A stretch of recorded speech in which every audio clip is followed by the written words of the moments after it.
Digital युगातील अग्रेसर नाव विश्व न्यूज मराठी।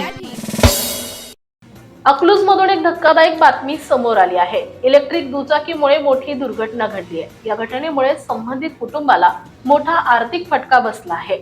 एका छोट्याशा चुकीमुळे भीषण आग लागली आहे। त्या आगीमध्ये राहते घर, चारचाकी गाडी आणि मिशनरीचं दुकान जळून पूर्णपणे खाक झाले आहे।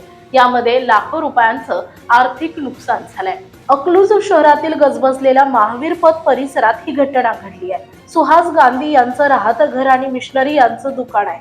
बुधवारी रात्री नेहमीप्रमाणे कामकाज आटोपल्यानंतर गांधी यांनी त्यांची इलेक्ट्रिक दुचाकी घराच्या परिसरात चार्जिंगला लावली होती। मात्र चार्जर न काढता त्यांनी दुचाकी तशीच चार्जर कनेक्टेड असलेली ठेवली। चार्जिंग पूर्ण झाल्यानंतर ते स्विच बंद करायला विसरले।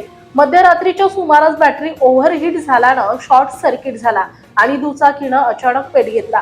रात्रीची वेळ असल्यानं सर्वजण गाढ झोपेत होते। दुचाकीला लागलेली आग इतकी भीषण होती की काही क्षणातच या आगीनं शेजारी उभ्या असलेल्या चारचाकी कारला आपल्या विळख्यात घेतलं।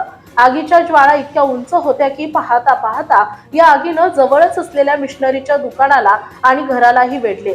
धुराचे लोट आणि आगीचं तांडव पाहून परिसरात एकच खळबळ उडाली। स्थानिक नागरिकांनी आग विझवण्यासाठी शर्थीचे प्रयत्न केले, परंतु आगीनं सर्व काही भस्मसात केले होते। या आगीत गांधी यांचं राहतं घर आणि उत्पन्नाचं साधन असलेले मिशनरीचे दुकान पूर्णपणे जळून राख झाले। दुकानातील महागडी यंत्रसामग्री, कार आणि दुचाकी अशा सर्वच गोष्टींचे कोळसा झाल्यानं गांधी कुटुंबाचं प्रचंड आर्थिक नुकसान झालंय। सुदैवानं या आगीत कोणतीही जीवितहानी झाली नाही। हीच एक मोठी दिलासादायक बाब ठरली आहे।